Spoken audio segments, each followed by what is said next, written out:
ابا جوئے میں ایک لڑکی خرید کر لائے اور اس سے نکاح کر لیا۔ وہ کم عمر تھی۔ اماں اس پر جی بھر کر ظلم کرتی اور ہم بھی اسے ماسی سمجھتے، پر وہ کچھ نہ کہتی۔ بس جوں ہی رات ہوتی مصلی بچھا کر بیٹھ جاتی اور پوری رات روتی رہتی۔ مجھے اب ڈر لگنے لگا تھا کہ کہیں اس کی بد دعا نہ لگ جائے۔ کچھ دن بعد ابا نے اسے مارا اور اماں اس کو جلانے لگی تو وہ اللہ کو پکارنے لگی۔ اسی وقت اس لڑکی کی چیخوں کی آواز سن کر میری آنکھ کھل گئی۔ میں خوف سے اپنے بستر پر اٹھ بیٹھی۔ میرا پورا جسم کانپ رہا تھا۔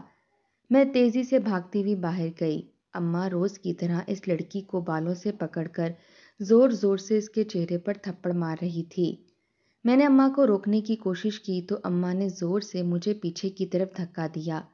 وہ مجھے ڈانٹتے ہوئے کہنے لگی، بدبخت عورت، مجھ سے دور ہی رہے۔ ہمیشہ کی طرح اماں نے مجھے باتیں سنائیں۔ قریب ہی میرا بھائی کھڑا مسکراتی ہوئی نظروں سے دونوں کو دیکھ رہا تھا۔ نہ جانے میری بھائی کو اس لڑکی سے اتنی نفرت کیوں تھی۔ اس بات کی سمجھ مجھے آج تک نہیں لگ سکی تھی۔ تھوڑی ہی دیر بعد وہ اماں کو کہنے لگا کہ اماں، آج اسے اچھا خاصا سبق سکھاؤ۔ کل میں نے اسے ابا کے کمرے سے باہر نکلتے ہوئے دیکھا تھا۔ نہ جانے وہ کیا کر رہی تھی۔ ویسے بھی اپنے حسن سے سب لوگوں کو ہی اپنی طرف متوجہ کرتی ہے۔ مجھے بھی 2-3 بار یہ اشارے کر چکی ہے۔ وہ تو میں شریف ہوں جو اس کی باتوں میں نہیں آتا۔ بھائی کی بات سن کر میں نے انتہائی غصے سے اس کی طرف دیکھا۔ میں اپنے خبیث بھائی کو بہت اچھے طریقے سے جانتی تھی کہ یہ لڑکی اسے اپنی طرف نہیں بلاتی، بلکہ یہی ہے جو اس لڑکی کو ہمیشہ پریشان کرتا ہے۔ کل رات کے وقت وہ ابا کے کمرے میں موجود نہیں تھی، بلکہ بھائی اسے گھسیٹتے ہوئے اپنے کمرے میں لے کر جا رہا تھا۔ اگر میں وہاں پر نہ پہنچتی تو نہ جانے میرا بھائی اس کے ساتھ کیا سلوک کرتا۔ میں نے اپنے بھائی کو دھمکی دی تھی کہ اگر اس نے اس کے ساتھ کسی بھی قسم کی زبردستی کرنے کی کوشش کی تو میں اس کی حرکتوں کے بارے میں تمام گھر والوں کو بتا دوں گی۔ میرا بھائی نہ صرف سگریٹ پیتا تھا بلکہ اس کا ایسے لڑکوں کے ساتھ اٹھنا بیٹھنا تھا جو لڑکیوں کے چکر میں پھنسے ہوئے تھے۔ میرا باپ جتنا مرضی خود غرض سہی، لیکن وہ اپنے بیٹے کے معاملے میں بہت سخت تھا۔ جب بھی میرا بھائی کوئی غلطی کرتا میرا باپ اسے ضرور سزا دیتا تھا۔ وہ ذرا بھی رحم نہیں کھاتا تھا۔ وہ ہمیشہ یہی کہتا تھا کہ میں نہیں چاہتا میرا بیٹا میری طرح کا انسان بنے، بلکہ میں اپنے بیٹے کو ایک اچھا انسان بنانا چاہتا ہوں۔ ابا کی باتیں سن کر میں ہنس پڑی تھی اور میں سوچتی تھی کہ ابا شاید یہ سمجھتے ہیں کہ بیٹے پر سختی کر کے وہ اسے اپنا جیسا بنا لیں گے، جبکہ حقیقت تو یہ ہے کہ بیٹا ہمیشہ اپنے باپ کو دیکھ کر ہی سیکھتا ہے۔ اماں نے اس لڑکی کا ہاتھ پکڑا اور اسے اپنے ساتھ گھسیٹتے ہوئے کچن کی طرف لے جانے لگیں۔ یہ دیکھ کر مجھے شدت سے کچھ غلط ہونے کا احساس ہوا۔ وہ اپنے منہ سے ایک ہی بات نکال رہی تھیں کہ میں تمہیں جلا دوں گی، میں تمہاری شکل ایسی بنا دوں گی کہ کوئی بھی مرد تمہاری طرف دیکھنا بھی گوارا نہیں کرے گا۔ وہ معصوم سی لڑکی اپنا ہاتھ اماں سے چھڑوانے کی کوشش کر رہی تھی، لیکن اماں کی گرفت بہت مضبوط تھی۔ یوں لگ رہا تھا جیسے اماں پر کوئی شیطان سوار ہو گیا ہو۔ میں تیزی سے بھاگتے ہوئے اپنے بھائی کے پاس گئی اور اس سے کہا کہ خدا کے لیے اماں کو روکو، ورنہ وہ اس لڑکی کے ساتھ بہت بڑا ظلم کر دیں گی۔ میری بات سن کر میرا بھائی مسکرانے لگا اور کہنے لگا، یار تم بھی چھوٹی چھوٹی بات پر ڈر جاتی ہو۔ وہ صرف اور صرف اسے جلانے جا رہی ہیں، یہ کوئی بہت بڑی بات نہیں ہے۔ بس تم خاموشی سے تماشا دیکھتی رہو کہ کیا ہو رہا ہے۔ ارے میں تو لمبے عرصے سے اس سب کا انتظار کر رہا تھا۔ میں نے انتہائی غصے سے اس کے چہرے کی طرف دیکھا اور اس سے کہا کہ اگر تمہاری بیٹی، تمہاری بہن یا تمہاری بیوی کے ساتھ اس طرح کا کوئی سلوک کرے تو تم کیا کرو گے؟ میری بات سن کر اس کا چہرہ یکدم ہی غصے سے لال ہو گیا اور وہ چیختے ہوئے کہنے لگا، میں اس شخص کو زندہ زمین میں کاٹ دوں گا۔ یہ کہہ کر یکدم ہی وہ خاموش ہو گیا۔ یقیناً اسے یہ احساس ہو گیا تھا کہ اس وقت اماں غلط کر رہی ہیں۔ اس نے اماں کو روکنا چاہا مگر اماں اس کی بھی بات نہیں سن رہی تھیں۔ انہوں نے ہم دونوں کو دھمکی دی اور کہا کہ اگر تم دونوں نے بیچ میں آنے کی کوشش کی تو میں تم لوگوں کے ساتھ بھی یہی حشر کروں گی۔ میں نے اماں کو کہا کہ اس لڑکی کا کوئی قصور نہیں ہے، وہ لڑکی بے قصور ہے، یا تو اگر اس نے کوئی غلطی کی ہوتی تب آپ اسے سزا دیتی۔ یوں بے گناہ کو سزا دینا صرف اور صرف زیادتی ہے۔ میں بہت اچھے طریقے سے جانتی ہوں کہ کیا ٹھیک ہے اور کیا غلط ہے۔ تمہیں بیچ میں بولنے کی کوئی ضرورت نہیں ہے۔ اور یہاں پر بات میرے گھر کی آ گئی ہے۔ میں مزید اس لڑکی کو مہلت دے کر اسے اپنا گھر برباد کرنے کی اجازت نہیں دے سکتی۔ ابھی یہ میرے شوہر پر ڈورے ڈال رہی ہے، کل کو اگر اس نے میرے شوہر کو اپنے قابو میں کر لیا تو میں کہاں پر جاؤں گی؟ وہ لڑکی پھوٹ پھوٹ کر رونے لگی اور اماں کو کہنے لگی، خدا کے لیے اماں جی میرے ساتھ یہ ظلم نہ کریں، میں سچ کہہ رہی ہوں، میں نے ایسا کچھ بھی نہیں کیا، میں تو انکل کو اپنے باپ جیسا سمجھتی ہوں، ان کے ساتھ وقت گزارنا تو دور کی بات، میں انہیں کبھی غلط نظر سے بھی نہیں دیکھ سکتی۔ آپ کے بیٹے کو بہت بڑی غلط فہمی ہوئی ہے، اس نے ایک نظر میرے بھائی کی طرف دیکھتے ہوئے کہا۔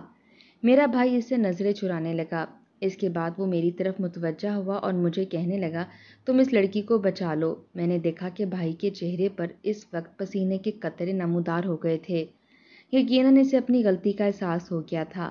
ہم دونوں نے اماں کو پیچھے ہٹانے کی کوشش کی تو اماں ہمیں بددعائیں دینے لگی اور ہمیں کہنے لگی، اگر تم لوگ بیچ میں آئے تو تم لوگ ہمیشہ ہمیشہ کے لیے دکھی رہو گے، تمہارے گھر کے دروازے پر کوئی بھی خوشی دستک نہیں دے گی، صرف اور صرف غم ہی تم لوگوں کا مقدر ہوگا اور تم لوگوں کی زندگیاں عذاب سے کم نہیں ہوں گی۔ ماں کے منہ سے اپنے لیے اس طرح کی باتیں سن کر میرا دل خون کے آنسو رو رہا تھا۔ میں سوچ بھی نہیں سکتی تھی کہ میری ماں کبھی مجھے اس طرح سے بددعائیں دے سکتی ہے۔ میرا بھائی بھی یکدم ہی ساکت ہو گیا، اسے بھی شاید امی کے اس قدر ظالم ہونے کا یقین نہیں تھا۔ نہ جانے اس میں اتنی ہمت کہاں سے آئی تھی۔ اس نے اماں کا بازو پکڑا اور انہیں پیچھے ہٹانے لگا۔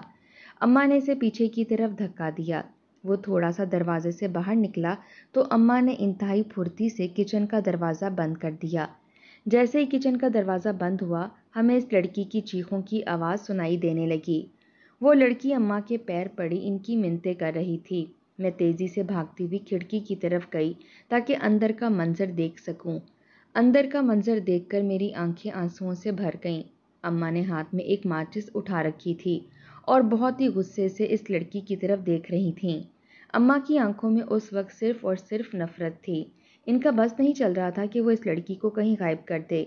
میں نے اماں کو چلاتے ہوئے کہا کہ اس کے ساتھ اتنا بڑا ظلم نہ کریں، اگر آپ کو اس سے اتنی نفرت ہے تو آپ اسے گھر سے باہر نکال دیں۔ اماں میری بات سن کر مسکرانے لگی اور کہنے لگی، اسے گھر سے باہر تو میں نکالوں گی، لیکن اس حالت میں نہیں، اسے اتنی بری حالت میں اس گھر سے نکالوں گی کہ جانور بھی اسے دیکھ کر اپنا منہ موڑ لیں گے۔ میں نے اماں کو کہا کہ خدا کے لیے ایسا مت کریں، آپ کو اچھی طرح سے پتہ ہے کہ اس کا کیا انجام ہوگا۔ اماں میری کوئی بھی بات نہیں سن رہی تھیں۔ اس سے پہلے کہ وہ اسے جلاتی، ایک ایسا معجزہ ہوا کہ میں بیان نہیں کر سکتی۔ مجھے کچھ لمحوں تک تو اپنی آنکھوں پر یقین ہی نہیں آیا، میں سوچ بھی نہیں سکتی تھی کہ کبھی ایسا بھی ہو سکتا ہے۔ شام کا وقت تھا، ہم سب معمول کی طرح صحن میں بیٹھے لوڈو کھیل رہے تھے، اماں بھی ہمارا ساتھ دے رہی تھیں۔ ہم 4 بہن بھائی تھے، میرا سب سے چھوٹا بھائی 3 سال کا تھا جو کہ کمرے میں لٹا سو رہا تھا، میں سب سے بڑی بہن تھی، مجھ سے چھوٹا ایک بھائی تھا، ہم لوگوں میں بہت زیادہ محبت تھی، اماں ہم پر اپنی جان دیتی تھی اور ہمارے لیے کچھ بھی کرنے کے لیے تیار تھی۔ ابا بھی ہم سے بہت محبت کرتے تھے، لیکن ابا کی ایک عادت تھی جو مجھے ذرا بھی پسند نہیں تھی۔ دراصل ابا جوا کھیلتے تھے، اس کے علاوہ ان کا کوئی بھی کام نہیں تھا۔ شروع میں انہیں منع کرنے کی کوشش کی، انہیں اپنی قسمیں بھی دیں، لیکن ابا اماں کی کوئی بھی بات سننے کے لیے تیار ہی نہیں تھے۔ جب اماں کو اندازہ ہو گیا کہ اس طرح سے وہ صرف اور صرف خود کی تذلیل کر رہی ہیں کیونکہ ان کا شوہر تو ان کی بات مان ہی نہیں رہا، اماں پیچھے ہٹ گئیں، انہوں نے ابا کو منع کرنا چھوڑ دیا۔ ویسے بھی ابا کا کام گھر کا خرچہ اٹھانا تھا اور وہ گھر کا خرچہ بہت ہی اچھے طریقے سے اٹھا رہے تھے۔ وہ جوئے میں اتنے ماہر تھے کہ بعض اوقات تو مجھے ان کی قسمت پر حیرانگی ہونے لگتی تھی اور بعض اوقات ان کی قسمت پر رشک بھی آتا تھا۔ ہر روز ہی وہ اپنے ساتھ ایک بہت ہی موٹی رقم لاتے تھے اور اماں کے لیے ہر روز ہی ایک بہت ہی خوبصورت جوڑا لاتے تھے۔ جب وہ جوڑا اماں کے حوالے کرتے تھے تو ان کے چہرے پر مسکراہٹ آ جاتی تھی۔ اماں انہیں کہتی تھی کہ میں پچھتا رہی ہوں کہ ماضی میں نے تمہیں یہ کام نہیں کرنے دیا، اگر ماضی میں تمہیں نہ روکتی تو آج میں بہت زیادہ امیر ہوتی۔ اماں کے منہ سے اب اس طرح کی باتیں سن کر مجھے بہت دکھ ہوتا تھا۔ اماں بہت جلد ہی اس سب کی عادی ہو گئی تھیں، جبکہ میں چاہتی تھی کہ اماں ابا کو روک دیں، لیکن ابا کو روکنے کی بجائے انہوں نے خود ہی ابا کا ساتھ دینا شروع کر دیا تھا۔ پہلے ہم ایک بہت ہی پرانے اور کھنڈر نما گھر میں رہتے تھے، لیکن جب سے ابا نے پیسے کمانے شروع کیے تب ہم نے وہ گھر بھی تبدیل کر دیا اور ایک پوش علاقے میں آ کر زندگی گزارنے لگے۔ اماں ابا کو ہمیشہ ایک ہی بات کی ہدایت کرتی تھیں کہ تمہارے اس کام کے بارے میں کسی کو بھی پتہ نہیں چلنا چاہیے۔ دراصل محلے کے لوگ ہم لوگوں کو بہت ہی مہذب اور اچھا سمجھتے تھے۔ انہیں بالکل بھی اندازہ نہیں تھا کہ ہمارے گھر کے اندر کیا چل رہا ہے۔ میری اماں دراصل میری سوتیلی ماں تھیں۔ میری جو سگی ماں تھیں اس کا انتقال 6 سال پہلے ہی ہو گیا تھا۔ تب میں صرف اور صرف 2 سال کی تھی۔ جب ابا نے اماں سے شادی کی تو اماں نے حیرت انگیز طور پر میری ساری ذمہ داری اٹھا لی۔ انہوں نے آج تک مجھ سے اونچی آواز میں بات نہیں کی تھی، نہ ہی انہوں نے میرے ساتھ سوتیلی ماں جیسا سلوک کیا تھا۔ میں جب 15 سال کی تھی مجھے تب پتہ چلا تھا کہ یہ میری سگی ماں نہیں بلکہ سوتیلی ماں ہے، مگر مجھے ذرا بھی حیرانگی نہیں ہوئی تھی۔ میں تو اپنے رب کا شکر ادا کر رہی تھی جس نے مجھے اتنی محبت کرنے والی ماں دی تھی۔ میری ماں بلا شبہ میرا خیال رکھتی تھی اور اس نے مجھے کبھی بھی کسی کام سے منع نہیں کیا تھا، مگر اس کے باوجود بھی مجھے اپنی ماں سے ذرا بھی محبت نہیں ہو پائی تھی۔ اس کی سب سے بڑی وجہ یہ تھی کہ میری ماں بہت ہی ظالم عورت تھی۔ وہ اپنے بچوں پر ظلم تو نہیں کرتی تھی لیکن غریب لوگوں کے ساتھ اس کا رویہ بہت ہی برا ہوتا تھا۔ اگر کبھی کوئی شخص مانگنے کے لیے ہمارے گھر چلا آتا تھا تو اماں نہ صرف اسے باتیں سناتی تھیں بلکہ اس کی اتنی تذلیل کرتی تھیں کہ اگر اس کی جگہ کوئی اور شخص ہوتا تو وہ شرم سے ڈوب مرتا۔ میں اماں کو اکثر سمجھاتی تھی کہ ایسا مت کیا کریں، خدا کی لاٹھی بے آواز ہوتی ہے۔ میری بات سن کر اماں مجھے ڈانٹ کر خاموش کروا دیتی تھیں اور مجھے کہتی تھیں کہ تمہیں کسی چیز کے بارے میں بھی نہیں پتا، تم چھوٹی ہو تو چھوٹی ہی بن کر رہو۔ اپنی ماں کی وجہ سے میں بہت زیادہ خوفزدہ رہتی تھی۔ مجھے ڈر لگا رہتا تھا کہ کہیں ایسا نہ ہو میری ماں پر اللہ تعالیٰ کا عذاب آ جائے، اور میں ہمیشہ ہی اپنی ماں کے لیے اللہ تعالیٰ سے معافی مانگتی رہتی تھی۔ میں اماں کو بھی توبہ کرنے کے لیے کہتی تھی، لیکن میری ماں بہت ہی غرور سے کہتی تھی کہ میں نے کبھی کوئی گناہ نہیں کیا۔ جب میں ابا سے اس بارے میں بات کرتی تھی تو ابا گہری سانس لیتے اور پھر خاموشی سے میری طرف دیکھنے لگتے۔ میں ابا کو کہتی تھی کہ آپ اماں کو سمجھایا کریں، انہیں کہا کریں کہ یہ سب ٹھیک نہیں ہے، اتنا غرور انسان کو ڈبو دیتا ہے۔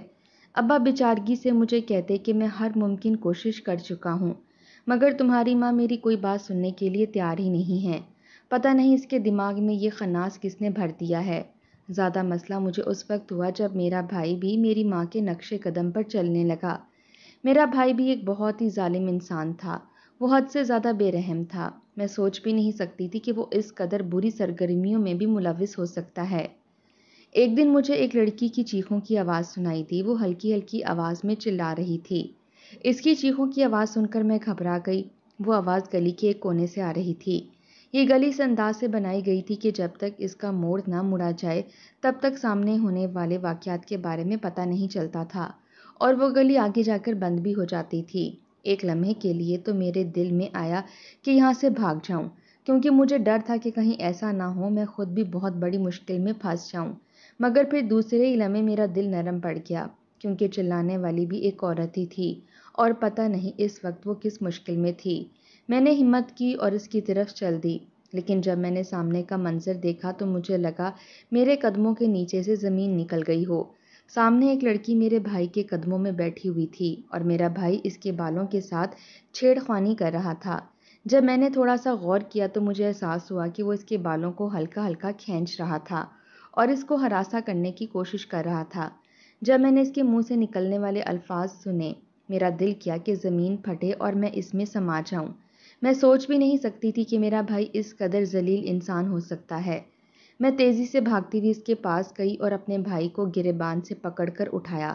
دراصل یہ گلی اور علاقہ قدرے سنسان تھا، یہاں پر بہت کم لوگ ہی آتے تھے اور لڑکیاں تو یہاں پر آنے سے بہت زیادہ گھبراتی تھیں۔ جب میرے بھائی نے مجھے وہاں پر دیکھا تو اس کا چہرہ شرمندگی سے لال ہو گیا۔ میں نے ایک زوردار تھپڑ اس کے چہرے پر مارا۔ سب سے زیادہ شرمندگی مجھے اس وقت ہوئی جب میں نے اس لڑکی کی طرف دیکھا۔ وہ لڑکی کوئی اور نہیں بلکہ میرے کالج کی ہی لڑکی تھی۔ مجھے بہت زیادہ شرمندگی ہو رہی تھی کیونکہ میں اپنے کالج میں اچھے اخلاق کی وجہ سے بہت زیادہ مشہور تھی۔ سب ٹیچرز ہی میری بہت عزت کرتے تھے اور سب لوگوں کو میری مثالیں دیتی تھیں، یہاں تک کہ میرے والدین کی بھی سب لوگ بہت عزت کرتے تھے کہ یہ سب کچھ میرے والدین کی اچھی تربیت سے ہی ممکن ہوا ہے۔ بھائی مجھ سے معافی مانگنے لگا۔ میں نے اسے کہا کہ ابھی اسی وقت میری نظروں سے سامنے سے دفع ہو جاؤ، ورنہ مجھ سے برا کوئی بھی نہیں ہوگا۔ میں نے اسے زور سے دھکا مار کر وہاں سے بھیج دیا۔ پھر میں اس لڑکی کی طرف متوجہ ہو گئی۔ وہ لڑکی تیزی سے اٹھی اور میرے گلے لگ کر پھوٹ پھوٹ کر رونے لگی۔ میں نے اسے تسلی دی اور کہا کہ فکر مت کرو، تمہیں ڈرنے کی ضرورت نہیں ہے، اب سب کچھ بالکل ٹھیک ہو گیا ہے۔ اس نے تیزی سے نفی میں سر ہلایا اور مجھے بتایا کہ میں اس وجہ سے نہیں رو رہی، اس نے مجھے ہراساں کرنے کی کوشش کی ہے، بلکہ میں اس وجہ سے رو رہی ہوں کہ آپ اتنے برے لوگوں میں پھنس گئی ہیں۔ کیا آپ اس کی بہن ہیں؟ میں نے اس لڑکی کو کہا کہ ابھی یہ کم عمر ہے، نادان ہے۔ میری بات سن کر اس نے تیزی سے نفی میں سر ہلایا اور مجھے کہا کہ یہ مجھ سے 2 سال چھوٹا ہے، مگر اس نے مجھ سے ایسی ایسی باتیں کی ہیں کہ میں بیان نہیں کر سکتی۔ اس کی باتوں کی وجہ سے میں کافی عرصے تک پریشانی میں مبتلا رہی ہوں۔ میرا دماغ کام کرنا بالکل چھوڑ گیا تھا۔ میرے والدین فوت ہو چکے ہیں اور میں اپنے چاچا کے پاس رہتی ہوں۔ میں اپنے گھر میں کسی کو بھی اس بارے میں بات نہیں کر سکتی، کیونکہ اگر میں نے بات کرنے کی کوشش کی تو مجھے یقین ہے کہ وہ میرا کالج چھڑوا دیں گے۔ میں آپ کے سامنے ہاتھ جوڑتی ہوں، خدا کے لیے میری مدد کریں، اپنے بھائی کو سمجھا دیں۔ میں نے اس لڑکی کو تسلی دی اور کہا کہ آج کے بعد وہ تمہارے راستے میں کبھی بھی نہیں آئے گا۔ وہ خاموشی سے وہاں سے چلی گئی۔ میں اپنے گھر تیزی سے داخل ہو گئی۔ ابھی میں نے کمرے میں قدم رکھا ہی تھا کہ سامنے ایک اور کم عمر لڑکی کو بیٹھا دیکھ کر میں حیران ہو گئی۔ جب میں نے اماں کی طرف دیکھا تو وہ میری طرف نہیں بلکہ اس لڑکی کی طرف انتہائی غصے سے دیکھ رہی تھیں۔ اماں کا بس نہیں چل رہا تھا کہ اس کو آنکھوں ہی آنکھوں میں جان سے مار دیں۔ میں نے ابا سے پوچھا کہ یہ لڑکی کون ہے؟ میری بات سن کر ابا نے مسکراتے ہوئے کہا کہ یہ لڑکی اس گھر کی نوکرانی ہے۔ آج کے بعد یہ لڑکی تم لوگوں کے سارے کام کرے گی۔ میں نے حیرانگی سے ان کے چہرے کی طرف دیکھا اور کہا کہ ابا کس طرح کی باتیں کر رہے ہیں؟ یہ تو اس لڑکی کے ساتھ بہت بڑا ظلم ہوگا۔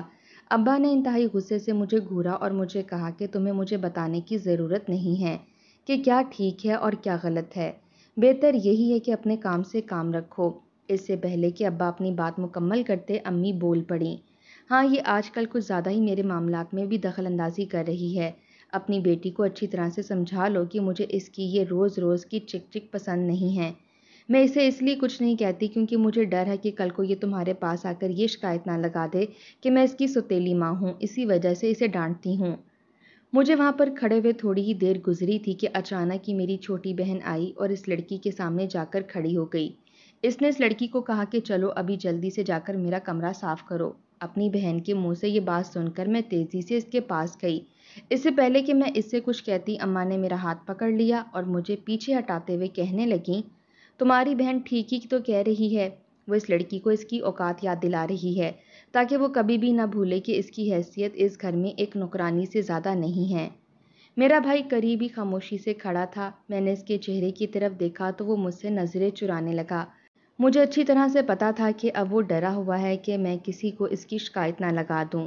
میں فی الحال اس کی شکایت نہیں لگا سکتی تھی کیونکہ میں جانتی تھی کہ کوئی بھی میری بات پر یقین نہیں کرے گا۔ سب سے پہلے میں نے اس کے خلاف ثبوت ڈھونڈنے شروع کیے۔ مجھے پتا تھا کہ جس دن میں اس کے خلاف ثبوت ڈھونڈنے میں کامیاب ہو گئی وہ دن اس کی خوشیوں کا آخری دن ہوگا۔ اس کے علاوہ بھی مجھے آس پاس کے محلے کے بچوں سے پتا چلا تھا کہ میرا بھائی روز رات کو اپنے دوستوں کے ساتھ لڑکیوں کے اڈے پر جاتا ہے۔ میں نے شام کے وقت اپنے بھائی سے اس بارے میں بات کرنے کی کوشش کی تو میرا بھائی صاف مکر گیا، بلکہ وہ پھوٹ پھوٹ کے رونے لگا اور مجھے کہنے لگا کہ تم کس طرح کی بہن ہو جو اپنے بھائی پر اتنا بڑا الزام لگا رہی ہو؟ کیا تمہیں لگتا ہے کہ میں اس طرح کا لڑکا ہوں؟ میں نے چند لمحے اس کے چہرے کی طرف دیکھا، صاف نظر آ رہا تھا کہ وہ ڈرامہ لگا رہا ہے۔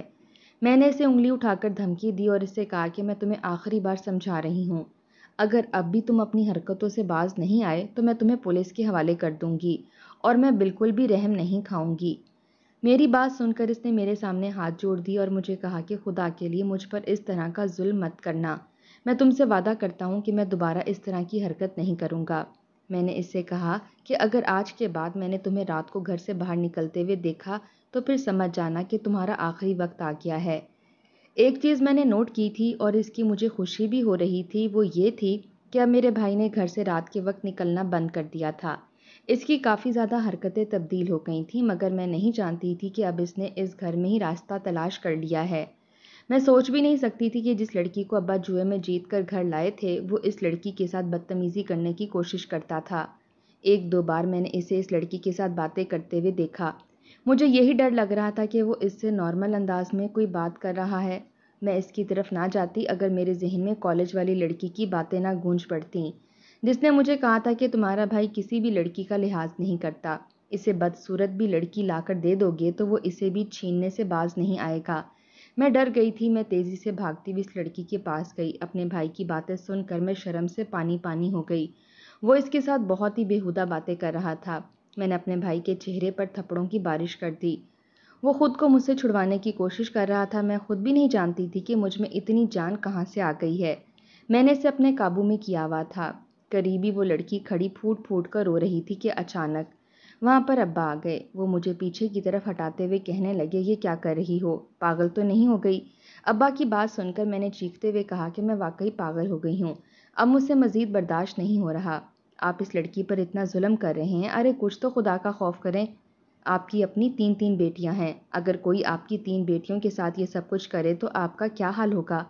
ابا نے انتہائی نفرت سے اس لڑکی کی طرف دیکھا اور مجھے کہا کہ یہ سب کچھ اس کی اپنی مرضی سے ہو رہا ہے۔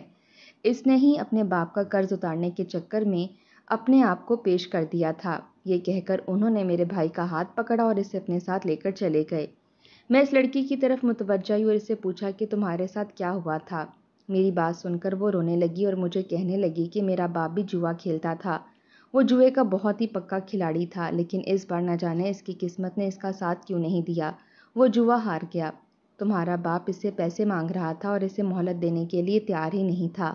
مجبوراً میرے باپ نے میرا سودا کر دیا۔ اب میری ماں بھی اس پر ظلم کر رہی تھی اور اسے سارے گھر کے کام کرواتی تھی اور اسے مارتی بھی تھی، اسے بعض اوقات کھانا بھی نہیں دیتی تھی۔ مجھے ڈر لگتا تھا کہ کہیں ایسا نہ ہو کہ اللہ تعالیٰ اماں کو اس کے مظالم کی سزا نہ دے۔ میں چاہتی تھی کہ اماں اللہ تعالیٰ سے معافی مانگ لیں تاکہ وہ اللہ کے عذاب سے بچ جائیں، لیکن اماں پر تو جیسے کسی کی کوئی بات اثر ہی نہیں کرتی تھی۔ روز رات کو میں اس لڑکی کے پاس جاتی تھی، اس کے جسم پر مرہم لگاتی تھی، اس کے پورے جسم پر جگہ جگہ زخموں کے نشان ہوتے تھے۔ نہ صرف اسے ذہنی تکلیف دی جا رہی تھی بلکہ اس کے ساتھ اسے جسمانی تکلیف بھی دی جا رہی تھی۔ وہ لڑکی ہمیشہ ایک ہی بد دعا دیتی تھی کہ دیکھنا تمہاری ماں کا حال بہت برا ہوگا، تمہارا باپ ہمیشہ تڑپتا رہے گا اور تمہارے بھائی کا کچھ بھی نہیں بچے گا۔ اس لڑکی کی بد دعا سن کر میں رو پڑتی تھی۔ میں اسے کہتی تھی کہ خدا کے لیے اس طرح مت بولو، لیکن وہ بہت ہی تکلیف میں ہوتی تھی، اسے کچھ بھی سمجھ نہیں لگتی تھی کہ وہ کیا کہہ رہی ہے۔ صبح جب میں اسے معافی مانگتی تو وہ خاموشی سے میرے چہرے کی طرف دیکھنے لگتی تھی اور مجھے کہتی تھی کہ مجھے نہیں یاد میں نے رات کے وقت کیا بات کی۔ اس سے پہلے کہ اماں اسے آگ لگاتی، اماں اپنے بال زور زور سے کھینچنے لگیں۔ میں نہیں جانتی تھی کہ ایک دم سے کیا ہو گیا ہے، وہ عجیب و غریب حرکتیں کرنے لگی تھیں، کبھی وہ ہنستی کبھی وہ روتی اور پھر انہوں نے خود کو ہی نقصان پہنچا دیا۔ اماں کی چیخیں اس وقت پورے محلے میں گونج رہی تھیں۔ تھوڑی دیر بعد بھائی دروازہ کھولنے میں کامیاب ہو گیا، لیکن تب تک امی کی حالت بہت خراب ہو چکی تھی۔ بھائی نے بے وقوفی کا مظاہرہ کیا تھا، اس نے اماں پر پانی گرا دیا تھا جس کی وجہ سے اماں کے پورے جسم پر چھالے بن گئے تھے۔ اماں کو بہت ہی تکلیف ہو رہی تھی۔ اماں کی حالت دیکھ کر میں آنسو بہا رہی تھی، لیکن اماں اس حالت میں بھی عجیب و غریب حرکتیں کر رہی تھیں۔ ڈاکٹر نے مجھے بتایا کہ ان کی ذہنی حالت خراب ہو گئی ہے، میری ماں پاگل ہو گئی تھی اور یہ چیز مجھے خون کے آنسو رلا رہی تھی۔ کچھ عرصے بعد میرے باپ کو فالج کا اٹیک پڑ گیا اور وہ ہمیشہ ہمیشہ کے لیے معذور ہو گیا۔ اپنے ماں باپ کی حالت دیکھ کر میرا دل خون کے آنسو روتا تھا۔ تقریباً 5 سال تک وہ اسی تکلیف میں رہے۔ 5 سال تک میں ان کا خیال رکھتی رہی اور ان کی خدمت کرنے کی کوشش کرتی رہی، لیکن اماں تو خود ہی اپنے آپ کو مختلف تکلیفیں پہنچاتی تھیں اور پھر بعد میں بیٹھ کر روتی تھیں، کبھی ہنستی تھیں اور اکثر گھر سے باہر نکل جاتی تھیں۔ اب وہ اس دنیا میں نہیں ہیں اور میں ان کی مغفرت کی دعا کرتی ہوں۔